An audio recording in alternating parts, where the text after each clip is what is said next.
우리 말씀 함께 찾아보시겠습니다. 히브리서 강의 말씀 계속 이어지고 있습니다. 히브리서 8장의 말씀, 오늘 6절부터 13절의 말씀입니다.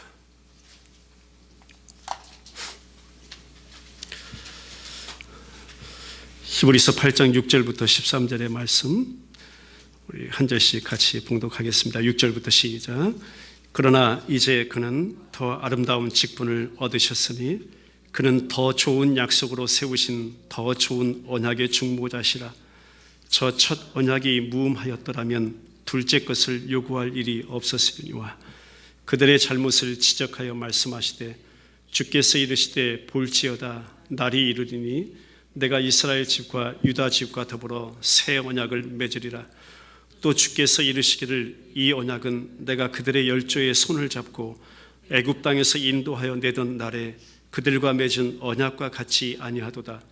그들은 내 언약 안에 머물러 있지 아니하므로 내가 그들을 돌보지 아니하였노라. 또 주께서 이르시되 그날 후에 내가 이스라엘 집과 맺을 언약은 이것이니 내 법을 그들의 생각에 두고 그들의 마음에 이것을 기록하리라.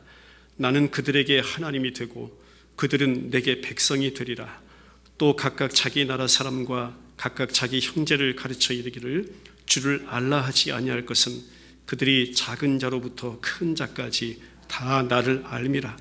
내가 그들의 불의를 긍휼히 여기고 그들의 죄를 다시 기억하지 아니하리라 하셨느니라. 새 언약이라 말씀하셨음에 첫 것은 낡아지게 하신 것이니 낡아지고 쇠하는 것은 없어져 가는 것이니라. 아멘. 성경 전체가, 특별히 오늘 저와 여러분들이 읽은 본문 6절의 말씀 보면 더라는 말씀을 붙여서 더 아름다운 직분, 더 좋은 약속, 더 좋은 언약의 중보자를 말씀하고 있고, 그분은 성경에서 오직 딱 한 분, 예수님 뿐이름을 믿습니다. 구약 제사장의 직분이 있었고 율법이 있었지만 그것은 다 모형이다라는 사실을 저와 여러분들이 깨달았고 그림자이다. 그러나 실체가 이 땅에 오셨는데 그분이 바로 하나님이신 그분이 육신 입고 이 땅에 오신 예수 그리스도라는 사실입니다. 그런데 오늘 본문 8절에 와서는 그 놀라운 구속의 역사를 이루시기 위해 저와 여러분들 가운데 오신 그 예수님을 가리켜서 새 언약이라고 말씀하고 있습니다. 한번 따라해 보겠습니다. 새 언약. 아예 처음부터 하나님 더 좋은 약속, 더 좋은 직분, 더 좋은 언약의 중보자 주시지 왜 그렇게 제한적이고 또 지금에 와서 보니까 흠이 있고 낡아지는 것을 주시고 나서 그 후에야 왜 더라는 말씀을 붙여서 더 좋은 언약을 주시는 것입니까? 라고 말씀을 읽으며 질문이 듭니다. 우리 로마서 3장의 말씀으로 가보겠습니다. 로마서 3장 19절부터 21절입니다. 시작. 우리가 알거니와 무릇 율법이 말하는 바는 율법 아래에 있는 자들에게 말하는 것이니 이는 모든 입을 막고 온 세상으로 하나님의 심판 아래에 있게 하려 함이라. 그러므로 율법의 행위로 그의 앞에 의롭다 하심을 얻을 육체가 없나니 율법으로는 죄를 깨달음이니라. 이제는 율법 외에 하나님의 한 의가 나타났으니 율법과 선지자들에게 증거를 받은 것이라. 이것이 하나님의 계시된 하나님의 작정, 하나님의 약속이었다는 것입니다. 한 의는 성경에서 예수 그리스도를 말씀하고 있고 그 예수님께서 이 땅에 오셔서 그 예수님이 정죄가 되시고 그 예수님이 사망이 되시고 그 예수님이 가두어진 바 되셨다는 것입니다. 창세기 15장에서 보면 믿음으로 의롭다함을 받은 인물이 한 사람이 있습니다. 아브라함이죠. 믿음으로 의롭다함을 아브라함이 받고 나서 율법이라는 것은요, 그 이후에 430년이나 지난 후에 율법이 그 백성들 가운데 주어집니다. 이미 아브라함은 믿음으로 무엇을 받았어요? 한 의롭다함을 받은 것입니다. 율법이 있기도 전입니다. 그것도 430년이나 전이에요.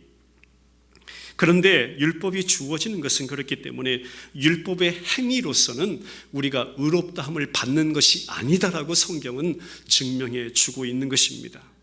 그러면 무엇입니까? 하나님의 일방적인 은혜로 받는 것이 구원이다라는 것이에요.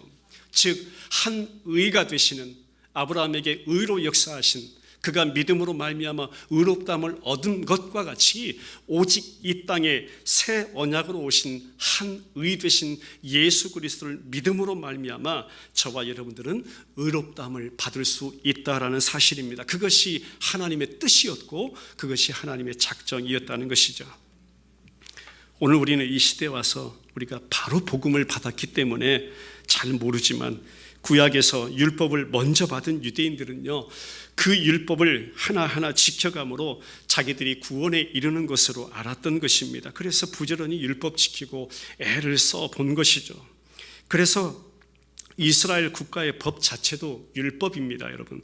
그렇기 때문에 모든 삶의 바탕이 어디에 있어요? 율법이 있었습니다. 모든 삶의 근거가 율법에 의한 것입니다. 그런데 아무리 애를 쓰고 애를 써봐도 하나님의 말씀 딱 한 구절, 너희가 마음을 다하고 힘을 다하고 뜻을 다하여 주 하나님 사랑하고 이웃 사랑해, 그 말씀 한 구절도 제대로 지키지 못하는 백성들의 그 연약한 모습이 계속 들춰나잖아요.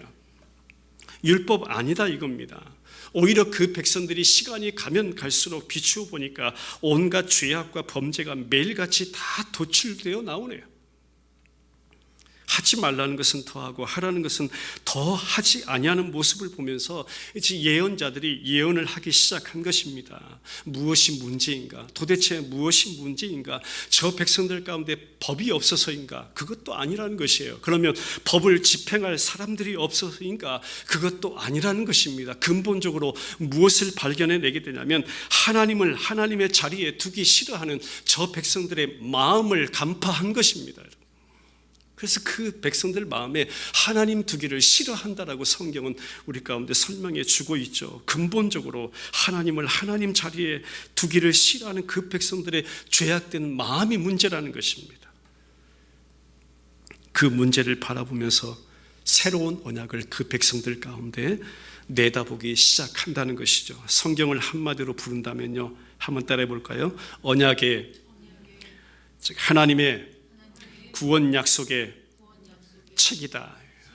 하나님의 구원 약속의 책이 바로 성경입니다. 그래서 하나님의 약속의 한 말씀 한 말씀을 붙잡고 따라가는 자를 성도라고 하는 것이고, 그 삶을 성도의 삶, 신앙생활이라고 하는 것이죠. 그러면 그 언약의 내용이 과연 무엇일까? 오늘 히브리서 8장에 우리 가운데 설명해 주는 한 구절입니다. 너희는 내 백성이 되고 나는 너희의 하나님이 되겠다 이거예요. 그런데 이 놀라운 역사를 하나님께서 이루어 내시겠다는 것입니다. 너 내 백성이 될 거야. 나는 반드시 너의 하나님 되겠다 이겁니다. 범죄로 인해서 죽어 마땅하 이미 그 영혼이 죽었던 자기 백성들, 그 하나님의 백성들 다시 자녀 삼아 주시고 그들의 하나님 되어 주시겠다는 하나님의 구원 약속이라는 것입니다. 죄인된 나의 자리를 알고요, 하나님을 하나님의 자리에 모셔드리는 그 자리가 여러분 매 시간 예배의 자리라는 사실을 기억했으면 좋겠습니다. 매 시간 예배의 자리가 그거예요. 하나님, 내 자리가 이 자리입니다. 하나님의 자리를 내가 모셔드립니다. 그것이 언약 백성, 은혜로 살아가는 삶. 율법을 통하여 뭘 확인시켜 주냐면요, 우리 육신의 모습도 그렇잖아요. 저도 예배 오기 직전에 그랬습니다. 거울을 보게 돼 있어요. 거울을 통해서 뭐 봐요? 거울을 통해서 비춰진 모양도 보고 맵시도 보아서 제 모습을 확인하고 알아가잖아요. 마찬가지입니다. 율법이라는 것은 성도에게 있어서, 하나님의 백성들에게 있어서 거울이라는 것입니다. 율법의 거울을요, 우리 앞에 정면으로 들이대 비추게 하시면서 너희가 무엇을 알라는 것입니까? 너희가 얼마나 악한지를 깨달아 가라는 것입니다. 너희가 얼마나 연약한 존재인지, 근원적으로 너희가 죽을 죄인이다라는 사실을 밝히 알라는 것입니다. 깨달으라는 것입니다. 그것이 율법이 하는 일이에요. 오늘 7절 말씀, 13절 말씀 보겠습니다. 7절 먼저 시작. 제 첫 언약이 무음하였더라면 둘째 것을 요구할 일이 없었으려니와. 13절, 새 언약이라 말씀하셨음에 첫 것은 낡아지게 하신 것이니 낡아지고 쇠하는 것은 없어져 가는 것이니라 했습니다. 첫 언약이 무음하였더라면 이라고 말씀하고 있죠. 첫 것은 낡아진다고 했고 쇠하여지는 것이고 없어진다고 했습니다. 그러면 하나님께서 주신 율법이 흠이 있다는 말씀인가 질문 들죠. 그렇지 않다는 것입니다. 여러분, 로마서 말씀을 보면 밝혀주는 것처럼 율법 자체는 거룩하고 흠이 없습니다. 율법 자체가 나쁜 것은 아닙니다. 그러면 뭐가 문제예요? 그 율법을 지켜야 하는 인간이 문제라는 것이죠. 율법 자체는 거룩합니다. 흠이 없습니다. 그러나 그 율법이 죄인을 구원하지는 못한다는 것이에요. 할렐루야. 죄를 죄로 드러내게 하는 그 역할을 하는 것, 인간이 결코 율법을 하나하나 지켜서 구원에 이를 수는 없다라는 것을 성경은 말씀하고 있는 것입니다. 성경은 여기에 또한 은혜로 이미 창세전에 눈에 보이는 이 세상이 만들어지기도 전에 작정하신 하나님의 약속을 보게 하는 것입니다. 그것이 오늘 본문에 기록되어 있는 새 언약이라는 것으로 하나님의 약속을 저와 여러분들 가운데 보게 하시는 것이에요. 그것이 언제냐면 이미 창세전이라는 것이에요. 바로 예수 그리스도를 통한 내가 내 백성을 구원해 내겠다는 하나님의 약속의 말씀이라는 사실을 믿습니다. 하나님의 약속으로 주어진 것이에요. 그 예수님이 이 땅에 육신 입고 오셔서 십자가에 그 육신 다 달아 매다시기까지 나의 모든 죄짐을 다 짊어지셨다는 사실입니다. 율법의 요구, 누가 하신 말씀이에요? 하나님이 그 입술로 하신 말씀이 율법이에요. 그게 나쁜 게 아닙니다. 거룩한 것입니다. 흠이 있는 것입니다. 그런데 율법을 채울 자가 이 땅에는 없네요. 거룩하고 흠이 없는 자가 없어요. 인간으로서는 없어요. 우리 가운데는 없어요. 그래서 아예 하나님이신 그분이요, 육신 입고 이 땅에 예수님 그 한 의로 오셔서 그분이 하나님 아버지가 말씀하신 그 율법의 모든 요구를 예수님, 그 하나님이신 예수님이 다 만족시키시면서요 그 몸을 십자가에 달신 것입니다. 그리고 율법을 온전히 이루신 것이에요. 패한 것이 아니라고 했잖아요. 내가 율법을 완성하러 왔노라. 그것을 신약에 와서는 사랑이라고 말씀하고 그 사랑의 절정이 무엇이라고 해요? 십자가라고 저와 여러분들 가운데 밝혀주는 것이에요. 예수님이 정죄함 받았습니다. 누구 대신? 내 대신이요. 교회를 위해서, 성도를 위해서, 택한 백성을 위해서 사망을 경험하셨습니다. 무덤 저 깊은 곳까지 예수님이 가두어진 바 된 것이에요. 그 자리가 누구의 자리예요? 심판의 자리, 저주의 자리, 죽음의 자리가 저와 여러분의 자리예요. 그런데 한 의되신 예수님이 새 언약으로, 새 약속으로 우리 가운데 오셔서 그분이 정죄받으시고 그분이 사망을 경험하시고 그 예수님이 가두어짐을 경험하셨다는 것입니다. 내 대신 감당해 내셨다는 것입니다. 8절부터 12절 보죠. 시작. 그들의 잘못을 지적하여 말씀하시되 주께서 이르시되 볼지어다 날이 이르리니 내가 이스라엘 집과 유다 집과 더불어 새 언약을 맺으리라. 또 주께서 이르시기를 이 언약은 내가 그들의 열조의 손을 잡고 애굽 땅에서 인도하여 내던 날에 그들과 맺은 언약과 같이 아니하도다. 그들은 내 언약 안에 머물지 아니하므로 내가 그들을 돌보지 아니하였노라. 또 주께서 이르시되 그날 후에 내가 이스라엘 집과 맺은 언약은 이것이니 내 법을 그들의 생각에 두고 그들의 마음에 이것을 기록하리라. 나는 그들에게 하나님이 되고 그들은 내게 백성이 되리라. 또 각각 자기 나라 사람과 각각 자기 형제를 가르쳐 이르기를 주를 알라 하지 아니할 것은 그들이 작은 자로부터 큰 자까지 다 나를 알미라. 내가 그들의 불의를 긍휼히 여기고 그들의 죄를 다시 기억하지 아니하리라 하셨느니라. 아멘. 이 말씀은 구약서 예레미야 31장에 있는 말씀을 똑같이 이 히브리서 말씀에 인용해서 기록해 놓은 것입니다. 그러면 예레미야 선지자가 새 언약을 계시로 예언할 때 그 상황과 배경을 우리가 알아야 되겠죠. 뭐냐면 이미 이스라엘 백성들이요 율법 다 지키지 못하고 온갖 우상 숭배가 가득해서 저주가 그 백성들 가운데 그 땅 가운데 떨어지게 되는 그러한 상황이고 그러한 배경입니다. 강대국들 다 쳐들어왔습니다. 나라는 풍전등화 위기에 처했고요. 이제 망하게 되었다는 것입니다. 죽게 되었다는 것입니다. 이때 예레미야가 하나님께서 보내셔서 이스라엘이 저 바벨론 이방 강대국 땅에 포로로 잡혀가게 될 것이다 라는 것을 말씀하죠. 예언하죠.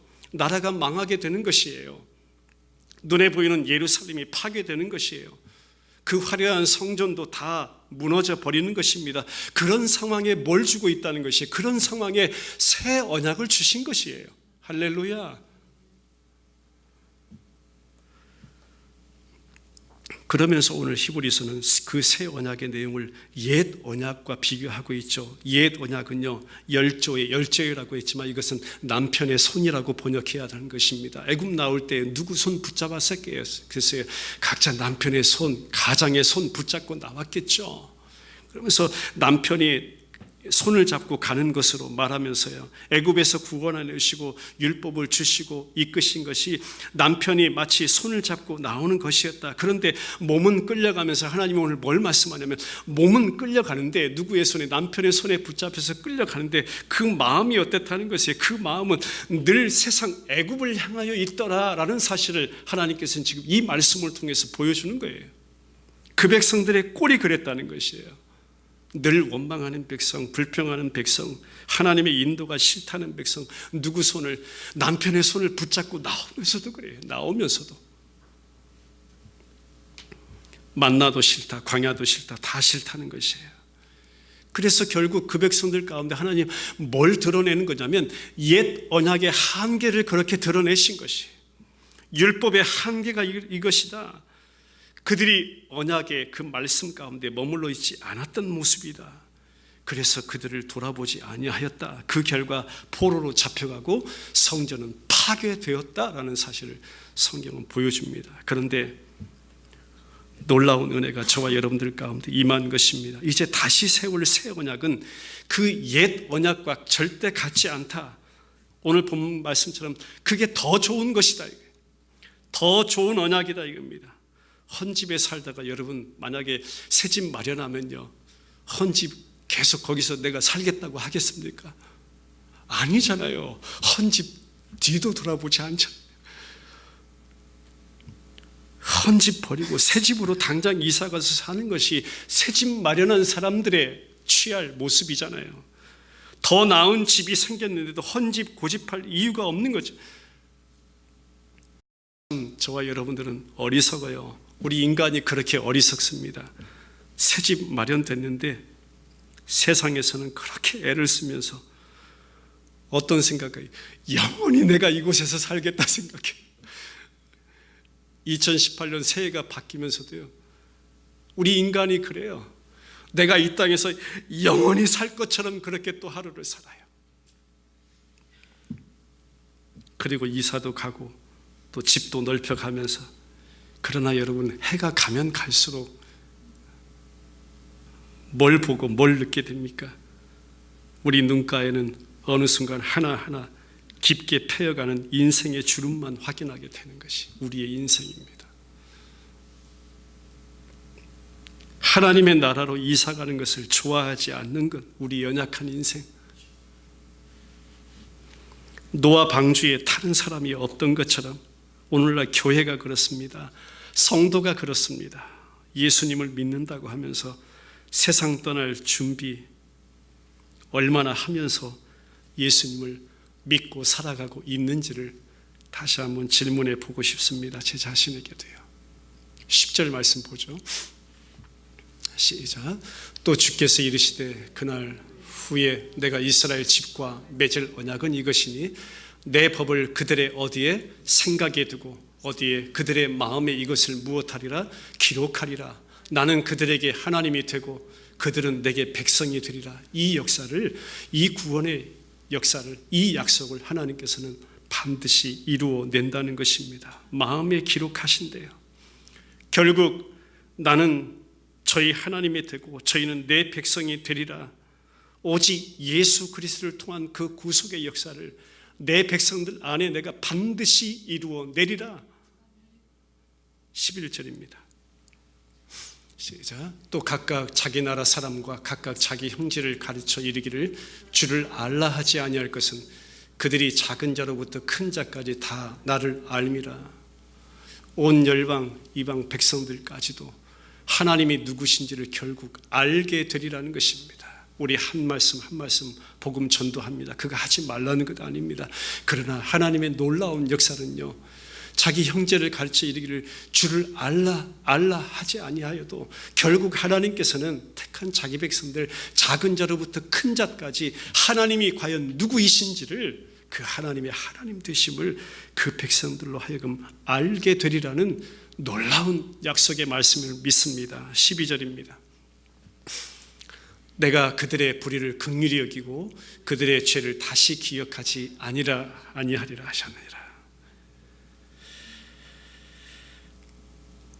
이것이 긍휼이 풍성하신 그 하나님의 사랑이 내게 임하셔서 나의 죄 기억지 아니하시고 결국 자기 백성 삼으시겠다는 새 언약의 놀라운 약속의 말씀임을 믿습니다. 이것이 언제 주어졌다고 했습니까? 구약에서 새 언약이 예언되는 배경이 이스라엘 망하고 성전 파괴될 때 주어졌다고 했죠.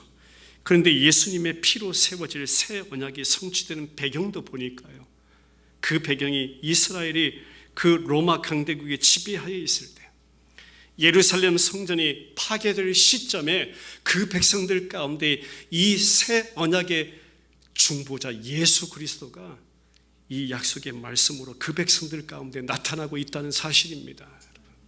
하나님은요, 반드시 이 세상을 허물어 가실 것입니다. 뭐냐면 바울이 그토록 소아시아 교회 가운데 증거했던 옛사람의 모습을 하나님께서 우리 가운데 허무신다는 것입니다.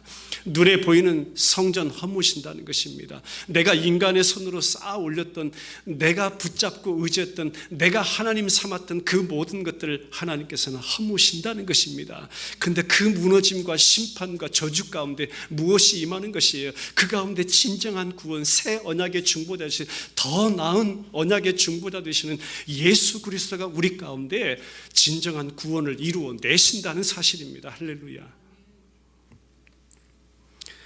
예수님께서 예루살렘 성전 돌 위에 돌 하나 놓이지 아니하리라, 남지 아니하리라, 다 무너지리라 말씀하신 대로 AD 70년에 로마에 의해서 눈에 보이는 화려한 예루살렘 성전은 무너지고 만다는 사실입니다. 누가복음으로 가겠습니다. 22장 14절부터 20절까지 시작.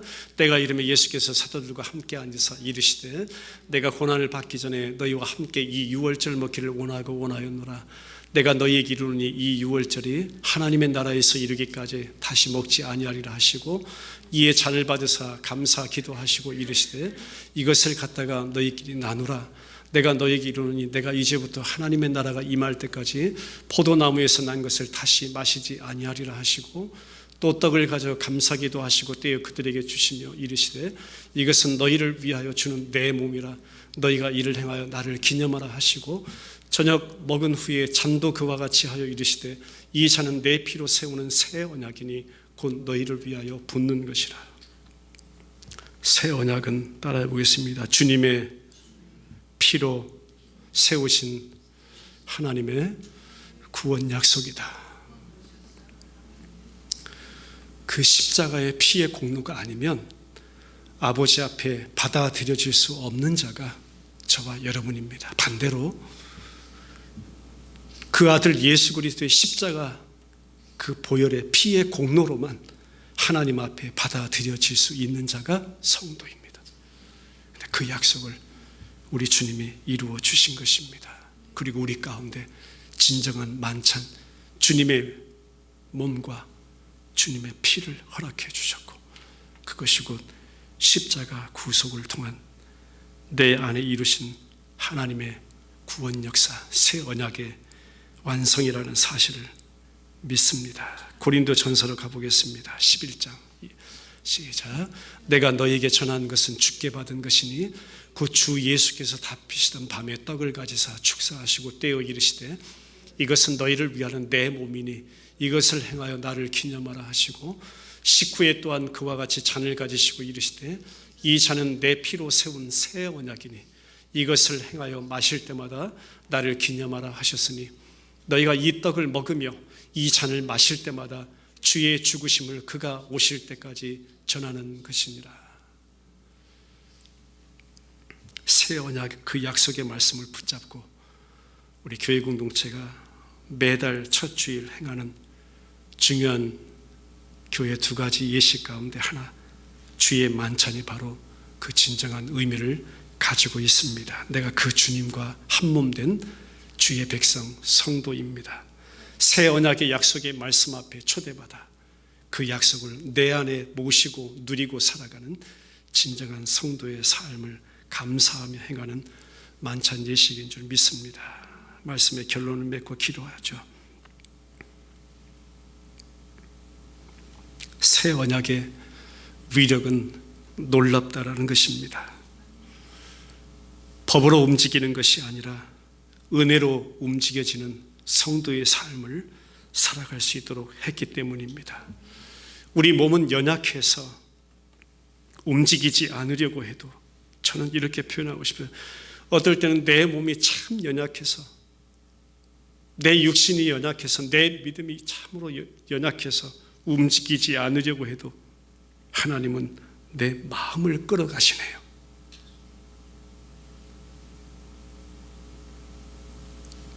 그렇게 연약함 가운데서도 하나님은 내 마음을 끌어가시네요.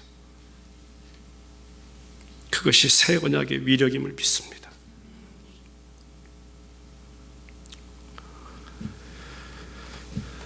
마지막으로 한 질문 드리겠습니다.